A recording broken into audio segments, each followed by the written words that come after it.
As the Empire's princess, she was scorned and shunned by all for having no magic. Not only did she lose her right to the throne, but her illegitimate older sister stole all of her love. Having lost everything, she slowly descended into darkness, her personality growing more perverse and tyrannical. In her final struggle for power, she poisoned her own father, an act that also sealed her fate. The princess who had committed this grave sin was sent to the guillotine. The order was given, the blade slowly rose, and then it fell. The platform was instantly stained crimson. Our hero, Xiao Yao, was the only daughter of the Xiao family, one of the 4 great clans. But she was frail and sickly from a young age, needing monthly hospital treatments. Today was the day of her surgery, but when she opened her eyes, she had been transported into a novel she hadn't even finished. Reincarnated as the story's villainous, Princess Alphalo. Dazed and confused, the hero looked around at the unfamiliar surroundings. Glancing down, she saw a pair of small, soft, pale hands and could hardly believe her eyes. She shakily climbed out of bed and toddled over to a nearby mirror, only to see a completely unfamiliar face. Turning left and right, unable to accept reality, Xiao Yao's legs gave out. She collapsed to the floor and let out a scream. Hearing the shriek, maids rushed in. Seeing the princess on the floor, they anxiously checked her over, relieved to find she was unharmed. "Thank goodness you're all right. If Lord Neil found out..." At the sound of the familiar name, Xiao Yao quickly cut the maid off. "Who did you just say?" The maid replied timidly, "Lord Tammy Neil." Still in disbelief, she asked who she was. The maid's answer confirmed her fears. "Your Highness, you are the one and only princess of the Lefest Empire, Princess Alphalo." She had really been transported into the novel, reincarnated as the villainess with the tragic ending. Just as Alphalo was trying to process this new reality, the door opened. With the sound of steady footsteps, a tall, imposing figure in a cloak walked in. Alphalo stared with wide eyes, wondering, could this be my father? The emperor in the novel was named Erotoa, the youngest emperor in the history of the Lefest Empire. Since taking the throne at 19, he had led his armies to conquer nation after nation, doubling the size of his territory in just 10 years. Under his rule, the empire reached an unprecedented era of prosperity. Yet this powerful monster of a man possessed a face as beautiful as a god's. Alphalo met his gaze and felt a terrifying aura.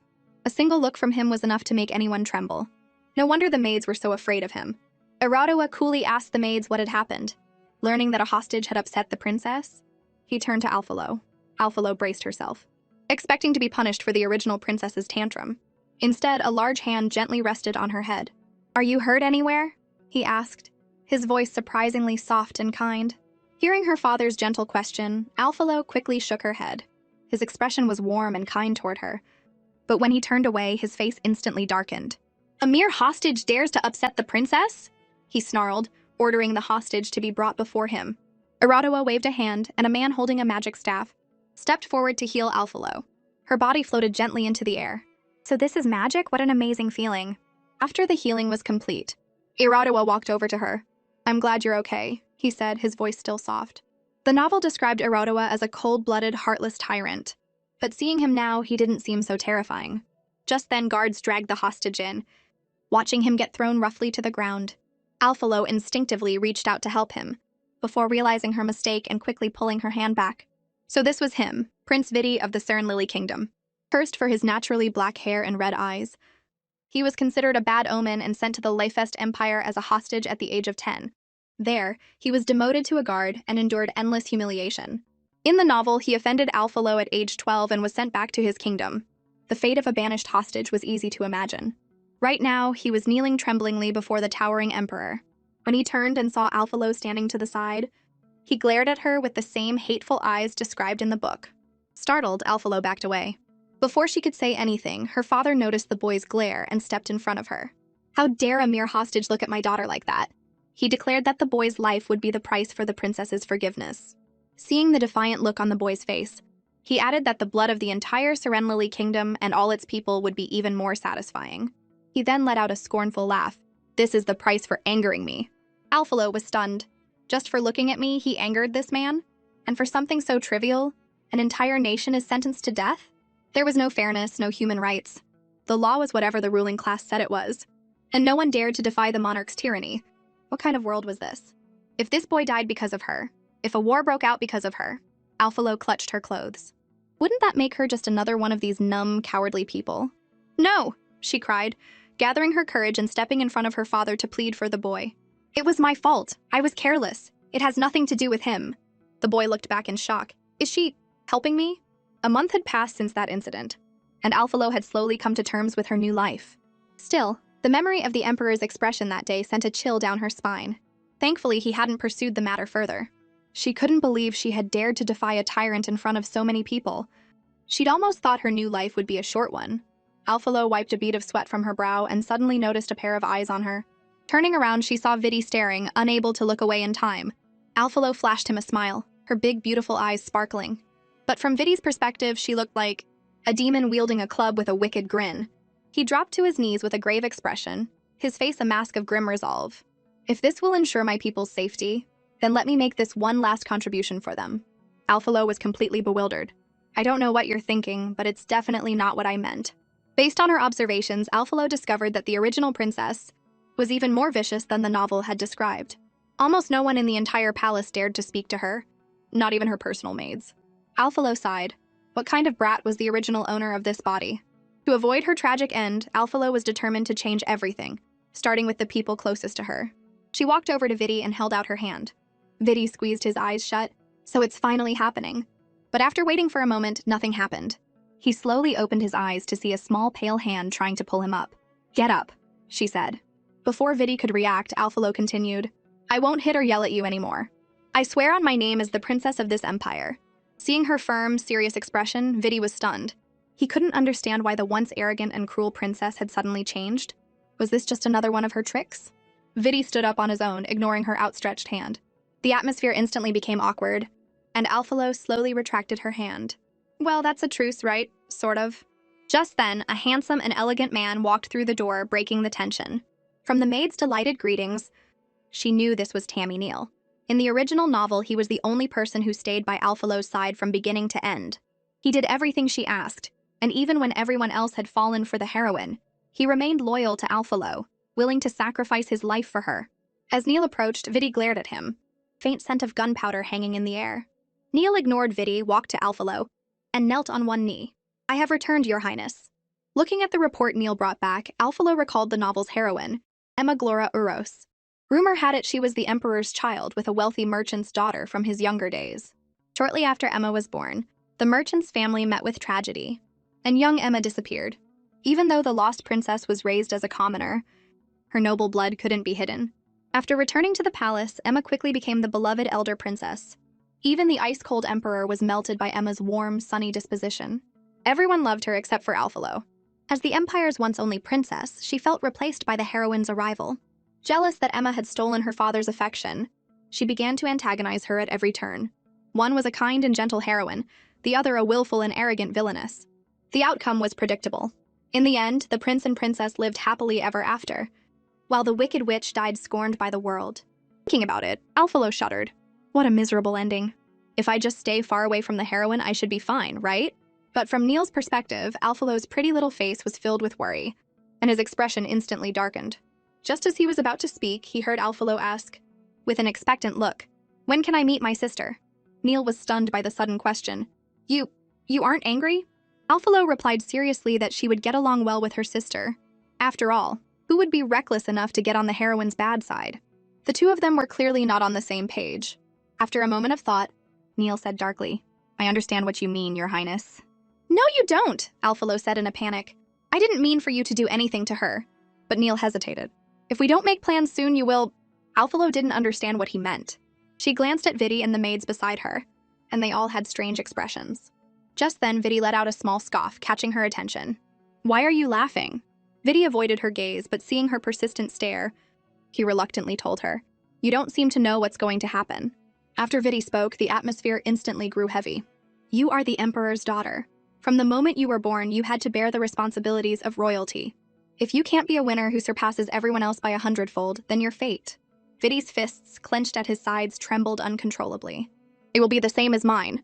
Alphalo stared at him blankly. He was right. Vidi hadn't done anything wrong. Just because of the natural color of his hair and eyes, he was branded with a curse, stripped of his right to the throne, and exiled to a foreign empire. For such a ridiculous reason, even a prince could meet with disaster. What about her? A powerless princess with no magic, seen as the shame of the empire? Seeing Alphalo's unease, Neal quickly stepped forward and swore he would never let something like that happen. But seeing the princess remain silent, he shot a glare at Vidi. The stare made Vidi break out in a cold sweat. He awkwardly tried to add something, but a now composed Alphalo cut him off. I'll prepare myself, but not in the way you're thinking. Because of her poor health in her past life, she had hoped to finally have a healthy body and live a peaceful life. But now she was in a country without a proper legal system, where the smallest mistake could cost her her life. It seemed she was still not in control of her own destiny. Alphalo felt a pang of disappointment but quickly pulled herself together. She couldn't just give up. Even if she was reincarnated as a villainess in a tragic role, she would never accept that fate. No matter what, she had to change her miserable destiny. After 3 sleepless days and nights of hard work, Alphalo finally completed her villainess's self-rescue plan. First, she had to study the country's history. But to be a proper princess, book knowledge wasn't enough. She also needed perfect etiquette. On top of that, dancing and horse riding were essential. The thought of it all made Alphalo want to give up. But to escape the tragic ending in the book, she forced herself to rally. All right, let's start with the easiest part. Knowledge is always the most important thing. The novel mentioned that the emperor had hired tutors for her, but the original Alphalo had no interest in studying. It wasn't too late to start now. She had to become better than everyone else. Next, Alphalo started looking for a tutor. Heard he was too gentle to be a teacher. Neil had other duties. That only left. With Vidi's help, Alphalo quickly caught up with her studies, and even surpassed the original curriculum. Although Vidi's attitude remained cold, he was a much more competent teacher than she had expected. As for etiquette, Neil hired the Duchess Kallian, a woman renowned throughout the empire for her elegance, to be her instructor. Now, her etiquette was at least passable. But as a princess, there was still so much more to learn every day. After a long day of work, Alphalo's favorite part was eating all kinds of delicious food. In her previous life, her weak body meant she couldn't eat whatever she wanted. But the consequence of indulging without restraint was gaining weight. From that day on, a maid named Herdy banned all sweets from Alphalo's palace. Without her desserts, Alphalo lost all motivation. She tried to win over the young maid with her cuteness. Herdy's heart fluttered at the adorable display, and she instantly abandoned her principles, preparing a table full of sweets for Alphalo. Alphalo's eyes sparkled with joy. Sweets really were the best. Full and happy, Alphalo noticed Vidi, who was sitting across from her, staring out the window. She followed his gaze and saw several colorful kites floating in the sky. You want to go play? You're still a kid, after all. She clapped her hands excitedly and decided they should all go to the garden to fly kites. Since the princess had to change into specific clothes for an outing, Vidi and Neil were sent outside. The two, who couldn't stand each other, huffed and turned away from one another. A short while later, Alphalo came out, a happy smile on her pretty face, as she ran toward them. Both boys were stunned by her appearance. Vidi blushed when he noticed Alphalo staring at him. Annoyed, Neil stepped between them. I believe your highness wanted to fly a kite? I've already had the servants prepare them in the garden. Alphalo's eyes lit up, and she happily ran toward the garden. As soon as her back was turned, the two rivals started glaring at each other again. Alphalo's kite flew higher and higher, and she couldn't help but show off to everyone. Neil and Herdy didn't hold back their praises, and Alphalo was feeling proud of herself. I'm amazing. This was her first time flying a kite, and she never knew running happily under the sun felt so good. But in a moment of distraction, her kite was overtaken by Vidi's. Neil's face darkened. How dare he surpass the princess? He sneakily let out more string, knocking Vidi's kite to the side, then shot Vidi a taunting look. The air was thick with tension. Seeing their childish behavior, Alphalo couldn't help but laugh. She never thought the aloof and heartless Neil from the novel had such an adorable side. Well, if that's how it is, I can't back down either. Ignoring the two bickering beside her, Alphalo focused on flying her kite. Suddenly, with a snap, the princess's kite string broke and the kite began to fall. Herdy offered to go get it, but Alphalo stopped her. You guys keep playing, I'll go get it myself. Before anyone could object, she dashed off in the direction of the fallen kite. She pushed aside some bushes, searching around. Suddenly, her eyes lit up as she spotted the kite on the roof of a pavilion. She ran over excitedly, not expecting to find a girl sitting inside. Alphalo was confused. This was a palace built specifically for her by the emperor. Besides her servants and the emperor himself, no one was ever allowed in. Alphalo studied the girl carefully. That familiar back? Could it be? It felt like a bolt from the blue. This was the novel's heroine, Emma Glora Euros. According to the plot, she wasn't supposed to meet her until the banquet 6 months from now. Why was this happening so early? I'm not ready for this. Alphalo shook her head. Of the 36 stratagems, fleeing is the best. She decided to slip away. But fate seemed to have other plans. With a crack, she stepped on a dry branch. Alphalo froze, her face grim. Well, I'm screwed. As expected, a voice came from behind her. Hello! Alphalo turned around stiffly. The girl before her was truly stunning. Her beautiful golden hair fluttered in the wind like sunlight, and her eyes were the same as the emperor's. So this was the Empire's long-lost elder princess from the novel? Why was she here now? Where did the plot go wrong? Is something wrong, Your Highness? The girl's voice snapped Alphalo back to reality. She clutched the corner of her dress and forced a smile. It's nothing, I was just wondering why you're here. Emma looked pleasantly surprised. You know who I am, Your Highness? Alphalo looked directly into her eyes that only members of the royal family possessed. Realizing this, Emma explained that she had seen the beautiful flowers and decided to pick some to arrange as a gift for their first meeting. Watching Emma's smiling face, Alphalo understood why. Everyone in the novel liked her. Even she was starting to want to be friends with her.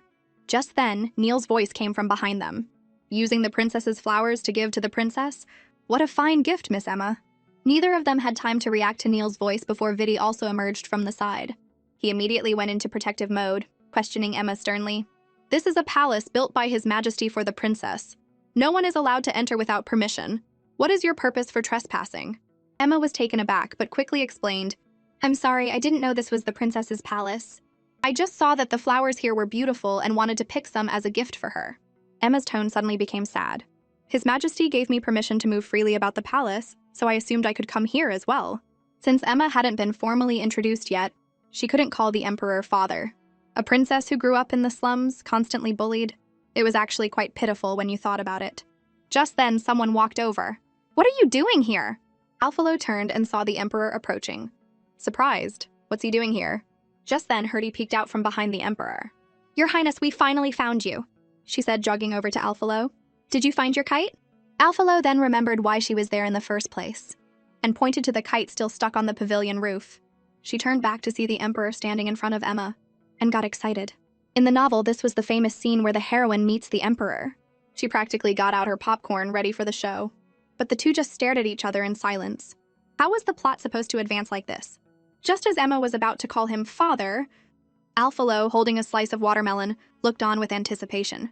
But to her surprise, her father's expression was ice cold. Emma flinched and quickly corrected herself, calling him Your Majesty. I told you to stay in your palace and study during this time. Emma lowered her head. I am very sorry. Then her father walked right past Emma and ordered a guard to take her back.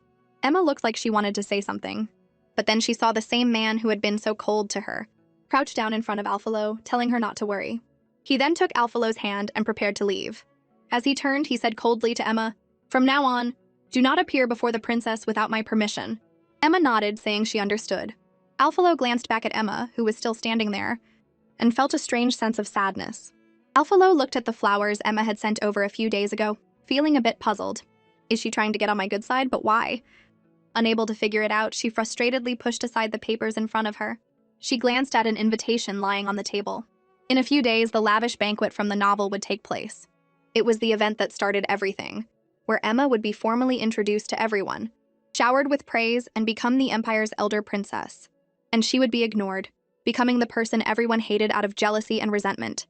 At that thought, Alphalo shot to her feet. Although her meeting with Emma happened earlier than expected, it wouldn't interfere with her plan. Most of the items on her checklist were complete, only dancing remained. To save her own skin, she had to change how people saw her. She went to the garden to find Neil to teach her how to dance, but he was nowhere to be found. Herdy told her Neil had gone out for the day. Disappointed, Alphalo sighed, guessing she wouldn't be able to practice dancing today. Just then, Herdy saw Vidi passing by, and suggested to Alphalo, if you want to practice dancing, there's another option. She then smiled and waved at Vidi. Vidi saw Herdy's friendly smile and felt a sense of foreboding. Even from a distance, Alphalo couldn't believe Herdy was suggesting Vidi. But he was once a prince and would definitely know how to dance. He was just a guard here now. Vidi clenched his fists, sighed, and walked over to invite Alphalo. Shall we begin, Your Highness? His sudden invitation surprised Alphalo, and she felt a strange nervousness. But she took his hand and they began to dance. The dance style was similar to the waltz from her past life, and she had been pretty good at it. It seemed dancing wouldn't be a problem. As she thought, she noticed Vidi's black hair and red eyes. A character like that was either an important side character or the final boss. How could he have been written out of the story after just one chapter? Herdy had mentioned that in his country, Vidi was seen as an ill omen. Black hair and red eyes. It reminded her of the vampires from novels in her past life. Lost in thought, Alphalo nearly fell. Vidi quickly caught her, but she still accidentally stepped on his foot. Her face flushed red as she apologized. Just then, the main door was pushed open. Neil walked in and demanded, If you wanted to learn to dance, Your Highness, why didn't you wait for me to return? Alphalo said that Vidi was a good teacher too, At that moment, Vidi suddenly let go of her hand. Since Lord Neil has returned, I will take my leave. As he left, their eyes met, sparks flying in the air. The tension was thick. Alphalo, however, was just confused. In the morning, the sound of horse hooves clattered endlessly in the castle courtyard as guests arrived for the banquet. Vidi stood guard outside Alphalo's door, his mind flashing through different images of her, causing him to blush and shake his head. Inside, however, Alphalo was still lazing in bed, unwilling to get up.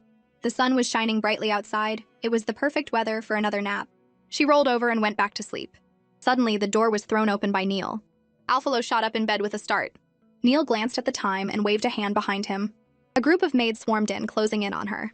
Alphalo shrank into a corner, trembling. What are you doing? From her perspective, they looked like a horde of demons with ugly claws, ready to tear her apart. A flurry of activity followed inside the room. Vidi was about to go in to check, but was blocked by a smiling Hurdy. There's nothing I can do to help now. Just then a voice came from the side. They both turned to see Emma, already dressed in a pink gown. They bowed respectfully. I thought I saw you from a distance, Lord Vidi. I didn't expect it to really be you, Emma said, suddenly stepping closer to him. Why are you here? Shouldn't you be helping Princess Alphalo? Vidi silently took a few steps back to create some distance. Thank you for your concern, Princess Emma. I assume you have important matters to attend to, since you are passing through here?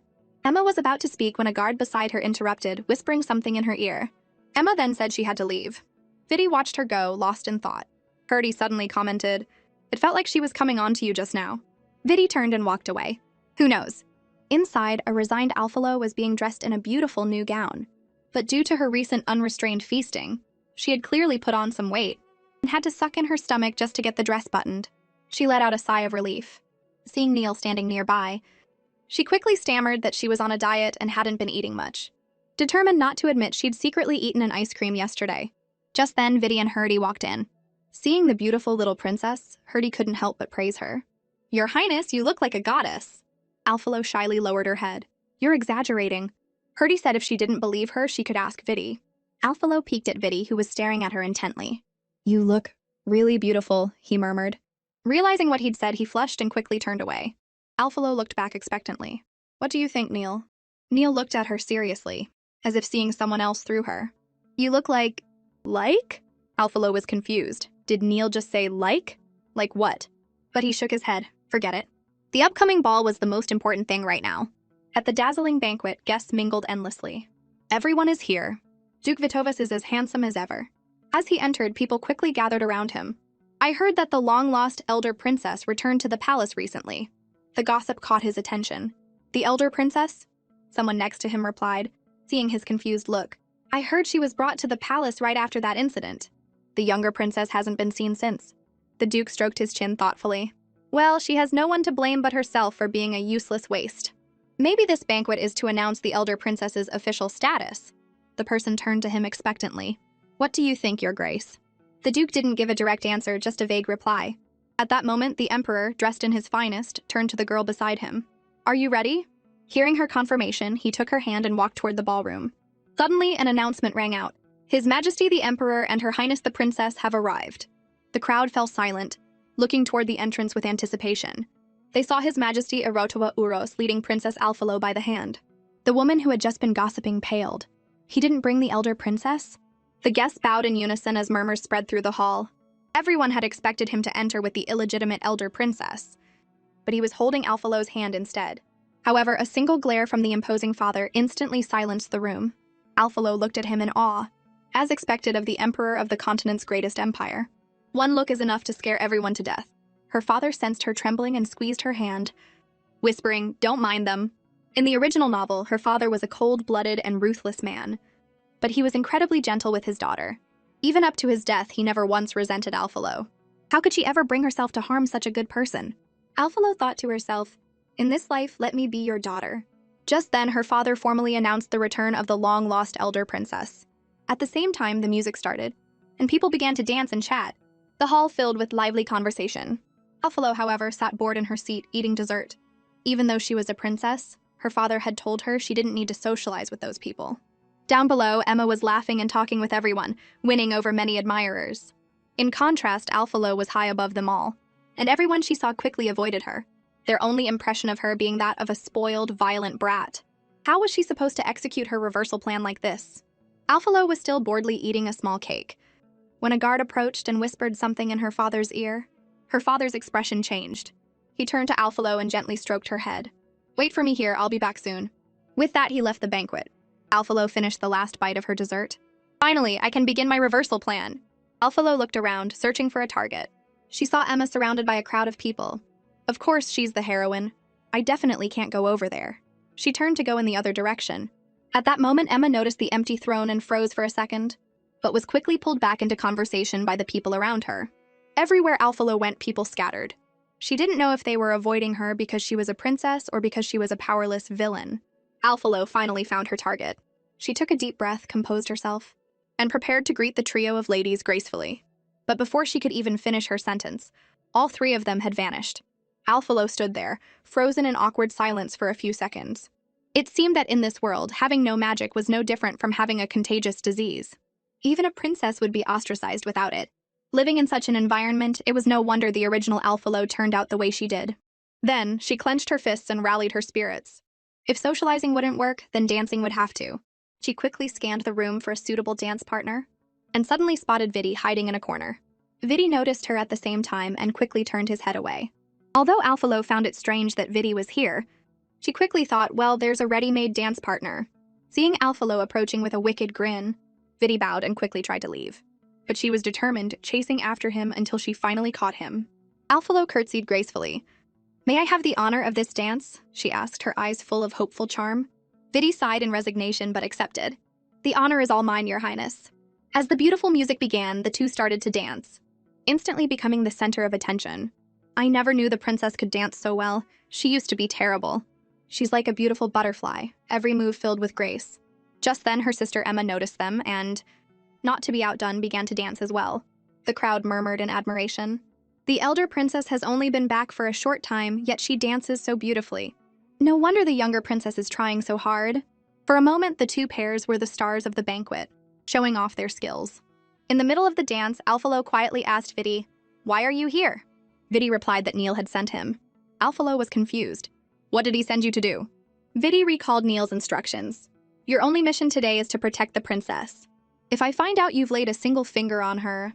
Neil had made a throat-slitting gesture with a sinister look on his face. Vidi shook his head, snapping out of the memory. He looked at the curious Alphalo and said, "No mission." Alphalo sighed. "Is it another one of those protect me at all costs missions?" Vidi nodded. "Of course." Alphalo thought to herself, "But it's a good thing Vidi is here. The plan is going smoothly, and people's impressions of me are starting to change. It seems my comeback isn't far off." Just then, Alphalo noticed Emma nearby. Her beautiful steps and elegant movements made Alphalo sigh in admiration. As expected of the heroine, her dancing is incredible. You'd never guess she grew up in the slums. Alphalo suddenly realized that she had arrived in this world around the same time Emma was brought back to the palace. That meant they had been learning to dance for the same amount of time. Watching Emma's graceful performance, Alphalo knew she had to work even harder. Just then, Vidi noticed Alphalo's mood. "Your Highness, you don't need to compare yourself to others." Alphalo looked at Vidi, touched. But as she was lost in the moment, Vidi suddenly realized something was wrong.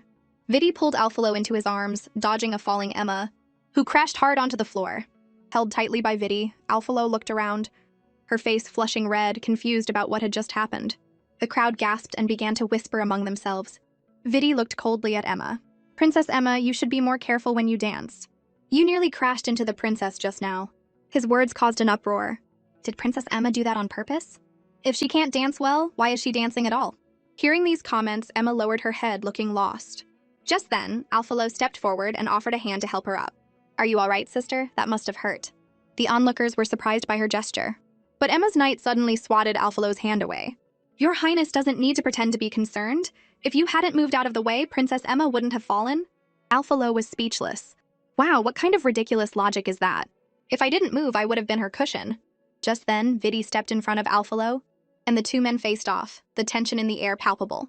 Suddenly, the sound of footsteps came from behind them. It was the Emperor. The crowd bowed as he walked straight to Alphalo. "What happened?" Alphalo shook her head, saying it was nothing.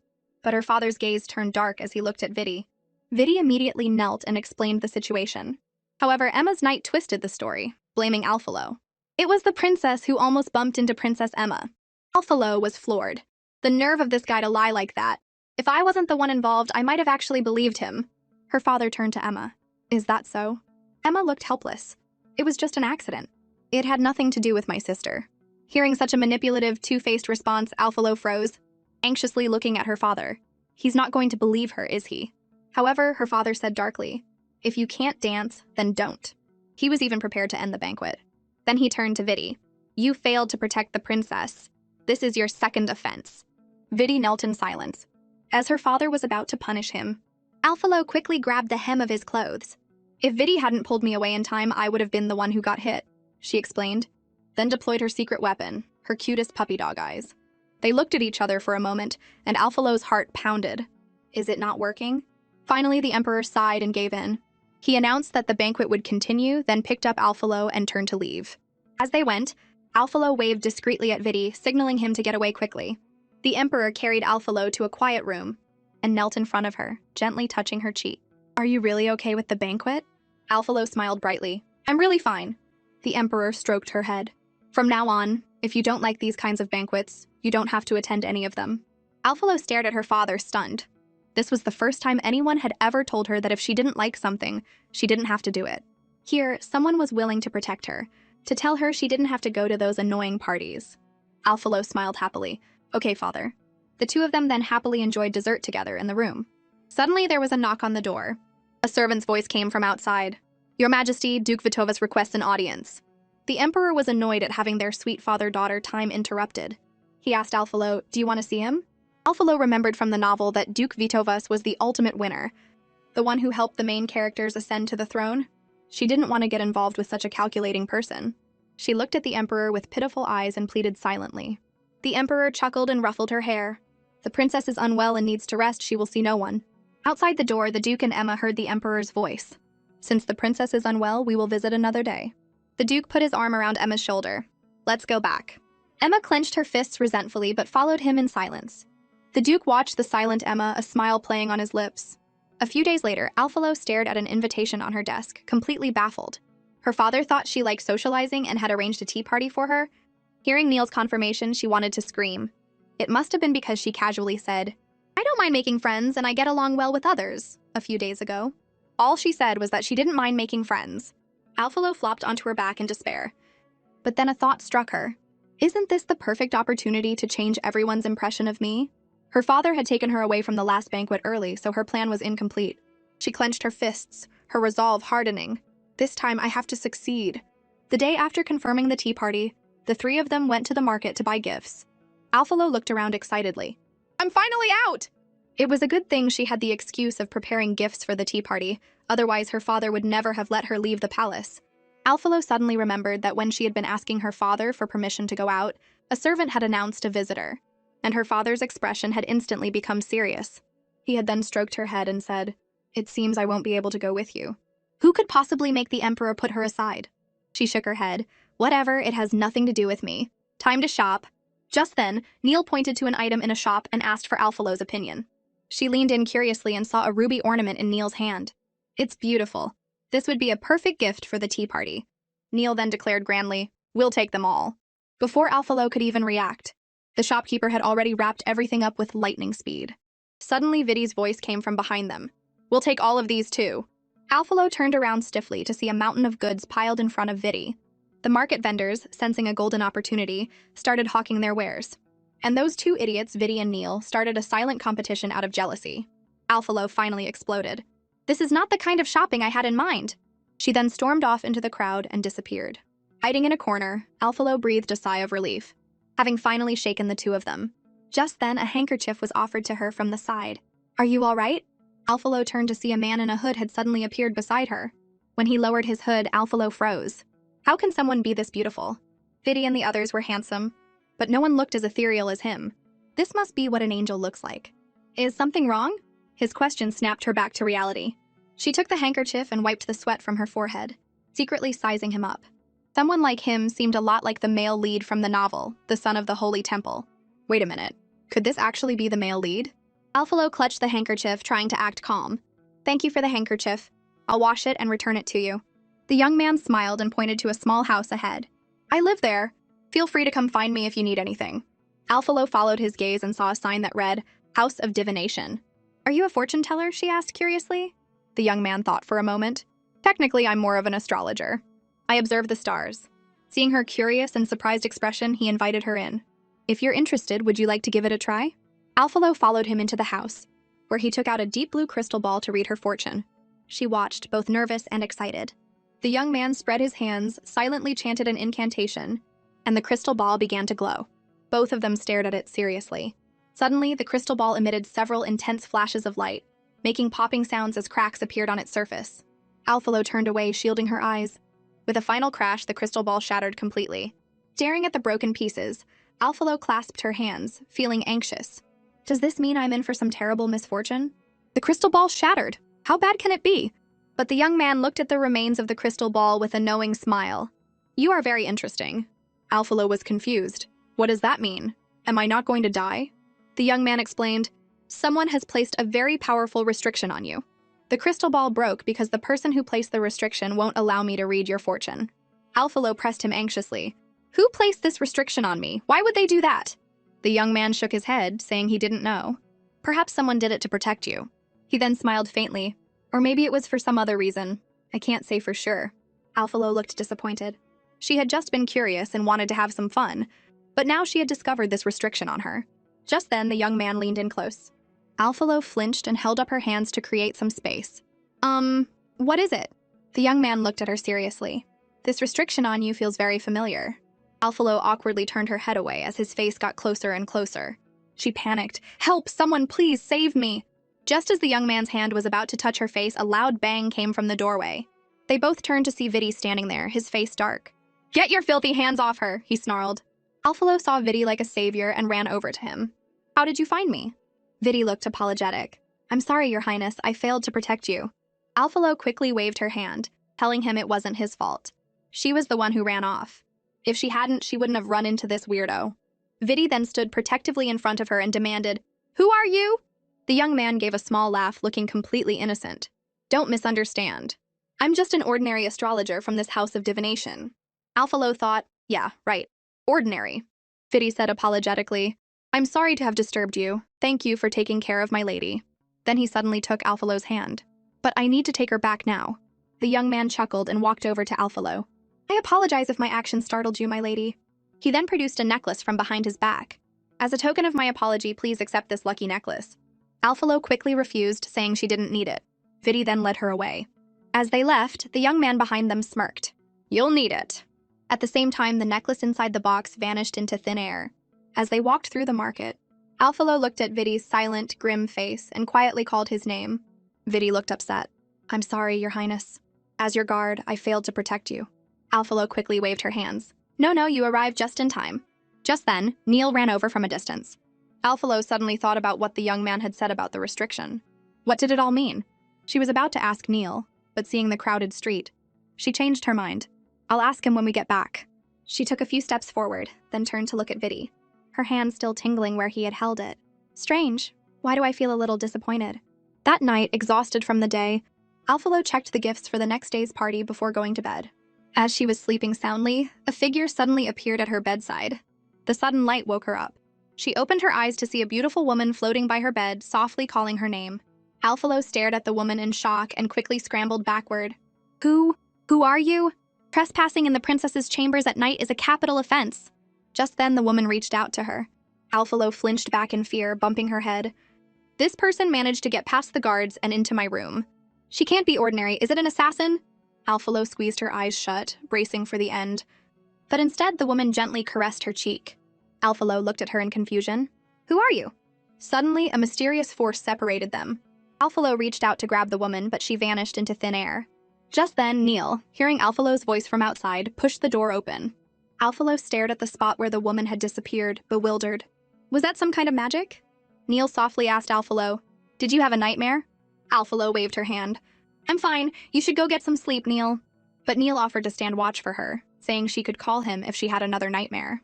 The next day, due to the mysterious woman's sudden appearance, Alphalo had spent the whole night thinking and hadn't gotten much sleep. She was yawning constantly. She turned to look at Neil behind her. They had both been up all night, but Neil, who had stood guard for her, looked completely fine. How was he still so energetic? Before she could figure it out, a maid announced that the party was ready. When she arrived at the party venue, Emma's side was filled with laughter and conversation, while her own table was completely empty. It seems my performance at the ball had no effect at all. Just then, a voice beside her asked, "May I sit here?" Alphalo looked up in pleasant surprise. Someone finally came over. The guests across from them, however, looked on in shock and apprehension. Alphalo quietly asked the girl, "Aren't you afraid of me?" The girl looked at her, puzzled. "Why should I be?" Alphalo thought for a moment. "Because everyone says I'm spoiled, willful, and arrogant." But the girl asked, "Well, are you?" Alphalo shook her head. "Then that's that." Alphalo clenched her hands. "But I don't have any magic," she said, looking at the girl nervously. The girl, however, looked completely unfazed. "So what?" Alphalo looked at her, touched. Besides Vidi and the others, this was the first person in this world who didn't care whether she had magic or not. Across from them, Emma watched the two of them laughing and talking, and for a moment her expression darkened. Emma looked up, a bright smile on her face. "Now that the last guest has arrived, shall we begin the tea party?" Alphalo finally realized what was happening. Looking at Emma, she thought, why does it feel like Emma is the host of this party? But she wasn't going to give up. At least one person believed in her now.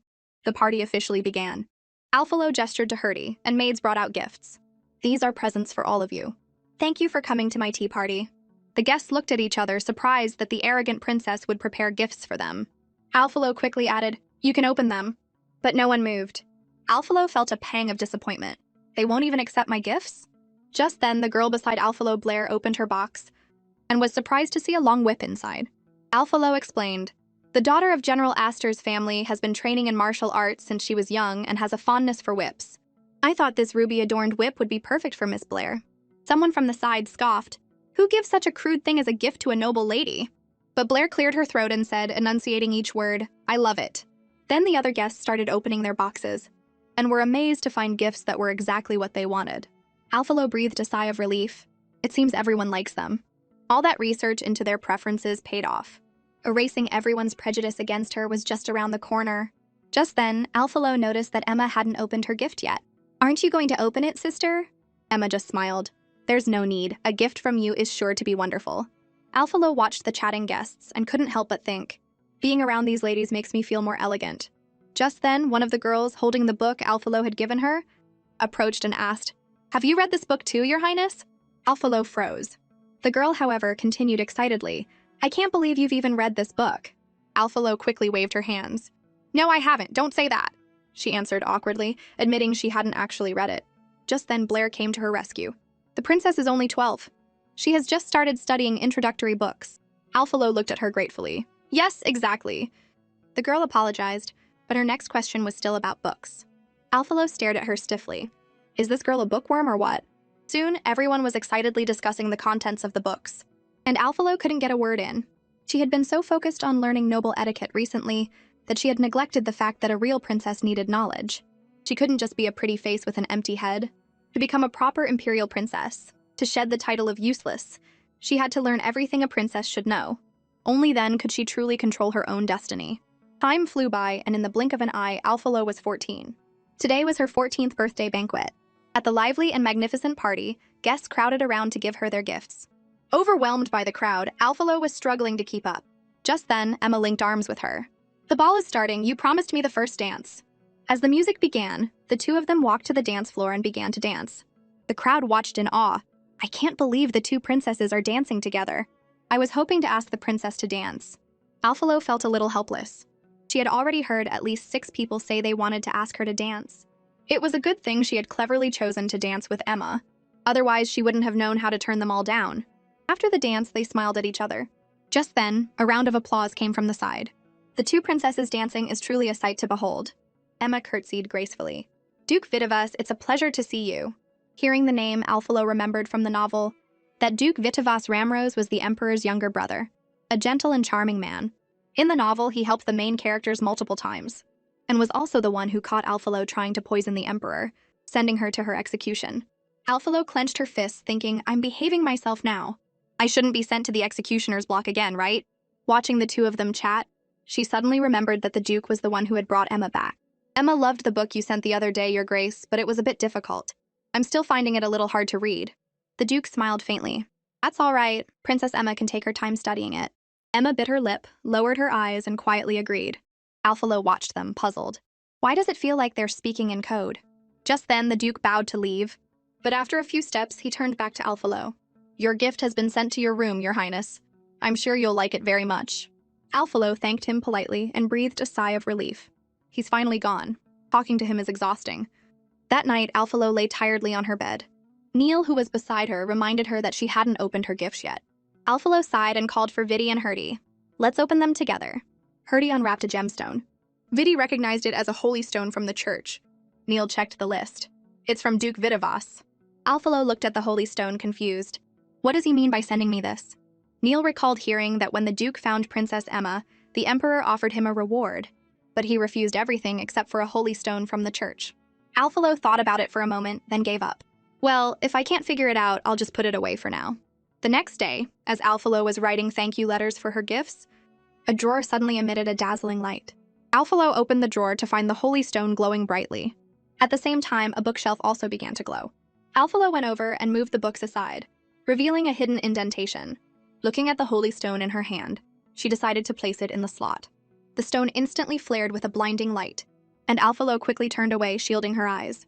The bookshelf began to shake and then opened to reveal a secret passage. Surprised, Alphalo composed herself and slowly walked into the passage. Deep inside, she saw a pattern on a door that felt strangely familiar. She pushed the door open to find what looked like an ordinary library. Alphalo picked up a book from the table and saw that it was about theology. Most humans in this world were born with either magic or divine power, distinguished by their strength. Divine power was relatively rare. Nobles and royals, due to their bloodlines, mostly possessed extremely strong magic. Those with magic were called mages and warriors, while those with divine power would study and take exams to enter the church and become priests. Alphalo looked around and saw that most of the items here were related to theology. Did this have something to do with the church? Just then, Alphalo noticed a sparkling stone on the table and curiously picked it up. The stone suddenly emitted a dazzling light, and from within the light, the mysterious woman who had appeared by her bed emerged. Alphalo stared at her blankly. So this was her mother, who had passed away 10 years ago. She was as beautiful as an angel. She gently caressed Alphalo's cheek. "Happy birthday, my child." Alphalo stood frozen, tears welling up in her eyes, unable to believe it was real. She reached out to touch her, but her hand passed right through her body. Her mother told her, "This is just an image I preserved with my divine power." Alphalo lowered her head sadly. "I thought—" Her mother gently stroked her head and comforted her. "Don't be sad, my child. The fact that you found this place means you have turned 14. At the same time, her mother revealed the secret that had been hidden within her for 14 years. She learned from her mother that she had once been the saintess of the church. Before Alphalo was even born, her mother had sensed powerful magic fluctuations and a faint divine aura from within her womb. Alphalo was destined to be the first person on the continent to possess both magic and divine power. But such a unique ability would inevitably bring countless dangers, so her mother had forcibly sealed her divine power, leaving behind these books and treasures. Only when she turned 14 could she open this secret room and master her divine power to protect herself. So she wasn't without magic. In fact, her power was quite strong. She wasn't the useless princess everyone called her. Alphalo suddenly remembered the restriction the fortune teller had mentioned. Could that have been her mother's seal? Troubled, Alphalo tossed and turned in her bed. She didn't know how to break the seal, and could only strengthen herself through constant study, hoping to break through it eventually. Meanwhile, in front of the towering holy temple, a man in a hood spoke softly to the person behind him. "Do not disappoint our master." The young man behind him looked up. It was the same astrologer Alphalo had met before. In the morning, Alphalo ate her breakfast distractedly. She had spent the last few days searching the entire secret library, but still couldn't find a way to break the seal. She sighed in frustration. Just then, her father suddenly announced that the next day, she and Emma would be attending the Imperial Academy together. Alphalo looked up in surprise. So soon? Has the plot already reached this point? In her room, Neil and Herdy were trying to pack up nearly everything she owned. Alphalo felt helpless. "You really don't need to pack so much." Neil and Herdy replied in unison, "Your Highness's luggage must be fully prepared. We can't have you suffering while you're away." Alphalo sighed. She looked at Vidi, who was standing nearby, remembering that he would be accompanying her to the academy as her guard. "Is that his luggage?" Vidi, however, just lifted the sword at his side, saying that was all he needed. Alphalo was speechless. How is that considered luggage? She then pointed to several trunks on the floor, declaring them to be Vidi's. Neil was a bit annoyed. "If your Highness wants to pack his luggage, I can do it. There's no need for you to do it yourself." But Alphalo didn't care. "It's no trouble. Taking care of those around me is also a princess's duty." Vidi was stunned by her words, then blushed slightly and thanked her. Alphalo smiled. "It's nothing. The next day, the group was waiting at the entrance. Alphalo quietly asked Emma, "Aren't we going to the academy? Why haven't we left yet?" Emma explained that the church had said they would give the princesses a blessing for their journey, and they were waiting for them to arrive. Just then, a group of people in blue robes approached. They were the envoys from the church. The man at the front removed his hood. "It's been a while the two princesses have grown so tall." Alphalo looked at him, confused. "Have I met him before?" Just then, Emma, who was beside her, gently tugged on her clothes. Alphalo snapped back to reality and curtsied. The man looked hurt. "It's been so long, Princess Alphalo has almost forgotten me." Alphalo was speechless. "I was only 12 when I got here. I haven't seen you in 2 years, and the novel never even mentioned you. How was I supposed to know who you are?" Just then, the emperor stepped forward and said they could begin. The pope took his staff and walked over to Alphalo. "Please close your eyes, your highness." He softly chanted a blessing, and the staff emitted a golden light, forming a magic circle above her head. But suddenly, Alphalo felt a sharp jolt in her heart and stumbled back in fear. What was that? The pope lowered his staff and asked Alphalo, "Are you feeling unwell?" Alphalo shook her head, saying she was fine. Just then, the duke stepped forward. "The princess's magic is likely too weak, so she may be having trouble withstanding the divine blessing, causing some discomfort." The emperor stepped forward and put his hands on Alphalo's shoulders, his voice ice cold. "Is this what your holy temple calls a blessing?" Sensing the tense atmosphere, Alphalo gently tugged on her father's sleeve. "I'm fine, it's probably just as the duke said. My constitution is just too weak." Hearing her words, her father's expression softened and he sighed. "Is the holy temple's so-called blessing finished?" After getting a confirmation, he turned to Alphalo and Emma. "In that case, you may depart." Just then, the pope announced, "As a token of my apology, I would like to send the Holy Son to accompany the princesses to the academy to ensure their safety." Hearing the words Holy Son, Alphalo was surprised. "Can't be the male lead, Paglet, can it?" He looked exactly like that astrologer. When the Holy Son introduced himself, Alphalo's fears were confirmed. It really was the male lead from the novel. "Oh no, the male lead has appeared. Doesn't that mean my death is just around the corner?" But the emperor said, "Excellent." Alphalo wanted to cry. In the carriage, Alphalo stared out the window, lost in thought. It was finally quiet. Thank goodness she had managed to stop her father from sending a whole squadron of knights with them. The social embarrassment would have been unbearable. Emma saw right through her. "You refused the knights because you didn't want them watching over you, right?" Alphalo leaned lazily against Emma. "If they were here, I'd have to maintain my princess-like decorum. With just you guys, I can relax a little." She looked at the Holy Son sitting across from them and suddenly had an idea. "Sir Holy Knight, do you know of a place called the House of Divination?" Alphalo watched him nervously, but the Holy Knight just asked, "Why do you ask, Princess Alphalo?" Alphalo explained, "You look a lot like someone I once met at the House of Divination." The novel had a lot of descriptions of this male lead. As the son of the Holy Temple, Paglet was second only to the Pope. The people of the Holy Temple said he was cold and emotionless, like a distant god. But the person she had met that day was gentle and ethereal. Although he gave her a bad feeling in the end, their personalities were completely different. Paglet thought for a moment. "Was the person you're referring to an astrologer?" Alphalo's eyes widened in surprise. "How did you know?" Just then, Emma cut in, glancing worriedly at Alphalo. "It's just a guess, Your Highness. Don't overthink it. There are many people who look alike. It's not that surprising." Alphalo could only force a smile. "All right, maybe I was just overthinking it." She looked between Emma and Paglet, thinking, "Why does it feel like these two know each other? Is it just my imagination?" Soon, just as Alphalo was about to doze off, they finally arrived at the teleportation point for the academy. When they got to the platform, Alphalo was shocked by the massive crowd. "Why are there so many people? Are we going to have to wait in line forever?" Just then, Vidi reminded her that the royal family had their own dedicated teleportation circle. Alphalo then remembered that being royalty had its perks. It felt good to be rich and powerful. The teleportation circle activated, and with a flash of golden light, the four of them vanished. When Alphalo opened her eyes, a grand and magnificent building stood before her. This was Innistain Academy. Alphalo stared at the building in awe. Suddenly, an unfriendly voice came from behind. "Well, what have we here? A couple of country bumpkins?" Vidi turned around, his face dark, as a red-haired young man continued to mock them. "This isn't a place for you, Hicks." The four of them glanced at him but decided to ignore him and walk toward the academy. The young man's face soured like he had just punched a pillow. Just then, he noticed Vidi walking beside Alphalo. "Isn't that Vidi, the black-haired curse?" At his words, Vidi clenched his fists. Alphalo turned around, annoyed. "What did you say?" The young man continued to taunt him. "Don't you want to know what the black-haired curse is? That black-haired guy next to you is an ill omen who caused his own mother's death." That was the last straw. Alphalo was about to march over and give him a piece of her mind, but Vidi stopped her. If you want to live, you should stay away from him. Alphalo thought for a moment and then understood. So this guy is a coward. She then leaned over to Emma and said loudly, "This guy is so strange. He's clearly the one who's scared, but he's blaming it on Vidi's hair and eye color. We should hurry up and go. If we stay around a coward for too long, we might become cowards too." Her words were short, but the insult was sharp. The young man was furious and was about to charge forward, but his attendant stopped him. "That seems to be the princess of the Lefest Empire." Alphalo looked at Vidi, who was still standing there stunned.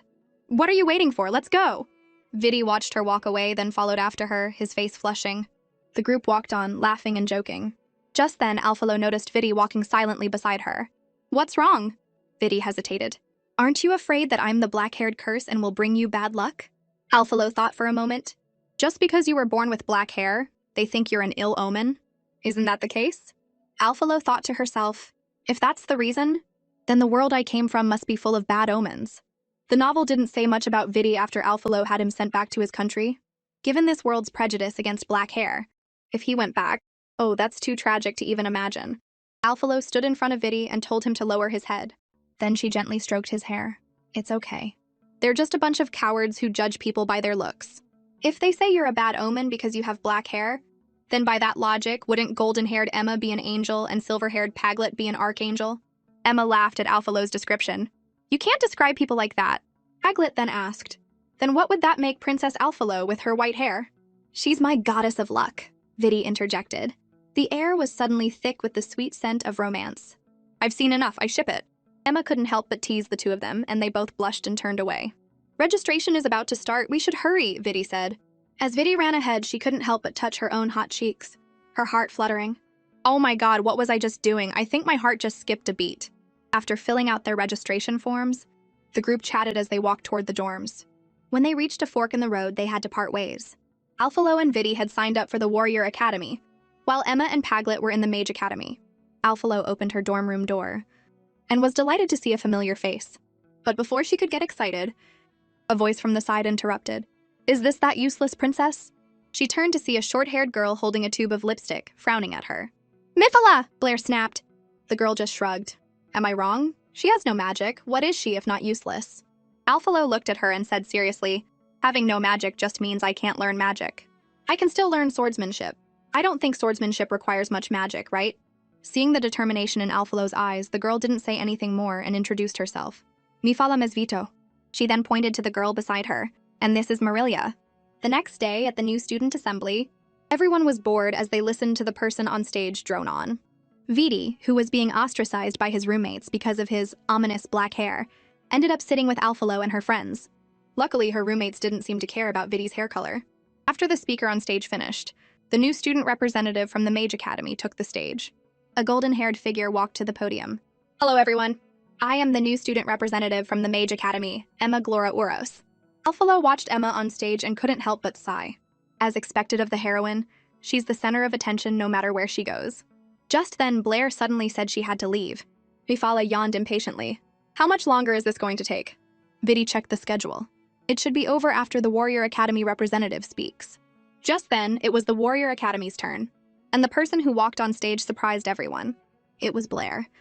After the new student assembly finally ended, Mifala complained, "We all agreed to be slackers together, but you went and became a top student behind our backs. The world is so unfair." Blair said awkwardly, "I thought you all knew. My last name is Astor, after all, as in General Astor." In the novel, General Astor was a renowned warrior, and his children had all inherited his talents. She had known who Blair was when they first met, but she never expected her to be this impressive. Just then, Vidi asked, "What class are you guys in?" Everyone checked their cards. Vidi, Blair, and Marilia were all in Class A, while Alphalo and Mifala were in Class F. The air instantly fell silent. "We're all in the same dorm. Why am I in the loser class with this girl?" Anostain Academy was known not only for its excellent faculty, but also for its fierce competition. Class A was for the top students, B for the elite, C for advanced, D for intermediate, E for basic, and finally there was the loser class, Class F, located on a remote hillside far from the city. Mifala clutched her head in frustration. "I'm a noble lady. I have to take classes in a place like this? You've got to be kidding me." Alphalo patted her on the shoulder comfortingly. "I'm a princess, and I'm in this class too." Their eyes met, and they both understood.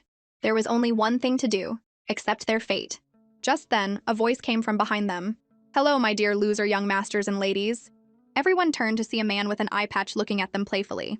"I am your homeroom teacher, Billy Porter Oliva." The students, however, just glared at him. Even though Class F was known as the loser class, saying it so bluntly was a good way to make enemies of everyone. Mifala stormed over to him. "What did you say?" Alphalo quickly grabbed her. The man just smiled. "Did I say something wrong? You're all just a bunch of untalented, weak, unwanted failures." Seeing their defiant faces, he continued, "If you want to prove me wrong, then start by running to the top of this mountain. That will be your first lesson." Looking at the mountain peak that seemed to touch the clouds, everyone hesitated. "Can we really do this?" Mifala clenched her fists. "We have to. I'm not going to be looked down on by some guy." Just then, a voice came through their communication devices. "My dear useless students, whether you're truly hopeless or just barely salvageable depends on whether you can retrieve your student IDs from the top of the mountain. By the way, your student ID is your pass to everything in this academy. Without it, you might not be able to survive here." The atmosphere instantly grew tense. Alphalo looked at the group worriedly. Can a team like this really make it to the top? The test began and everyone started running toward the summit. They helped each other climb up the mountainside. Just then, a cry came from the side. Alphalo went over and saw a girl sitting on the ground with a sprained ankle. "Does anyone know healing magic?" Alphalo called out. After the girl's ankle was healed, Alphalo and Mifala helped her up. But the girl suddenly burst into tears. "I can't do this anymore, so what if I'm useless? I am useless. So what?"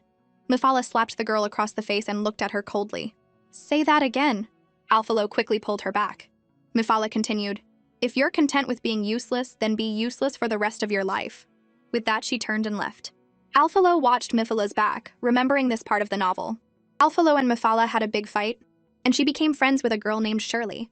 In the end, when the Emperor was murdered, Shirley betrayed Alphalo and identified her as the killer. In a side story about Mifala, it was mentioned why she was so angry. As the second daughter of the Mesvito family, Mifala, despite her arrogant and willful appearance, actually had very little magic. She wasn't as capable as her older sister or as well-liked as her younger sister. Stuck in the middle, she was gradually neglected. To get attention, she slowly became the arrogant and unreasonable person she was now. Thinking about it, Mifala's experience and personality were quite similar to Alphalo's. After Emma was brought back, Alphalo was inferior to her slum-raised sister in every way and was gradually neglected. The word they both heard the most, and hated the most, was useless. Alphalo walked over to Shirley and said seriously, "Do you know what makes someone truly useless? It's when they believe they're useless themselves." With that, without waiting for a reaction, she ran after Mifala. "What are you doing here?" Alphalo stretched. "I'm here to try not to be useless." The two of them then continued to run toward the summit. Before long, the rest of the class slowly caught up. In this classroom, there were many people like Alphalo and Mifala, but none of them were content to be called useless by others. They had only one goal in sight, the summit. Alphalo and Mifala finally reached the top, panting for breath. The high peak was bathed in a golden glow from the clouds. "It's beautiful," Alphalo couldn't help but say. Just then, she noticed their classmates still struggling to climb up. Maybe Mifala's slap had worked. One by one, people were getting back on their feet. Maybe their talents were poor, maybe their personalities were unlikable, but they all had their own resolve.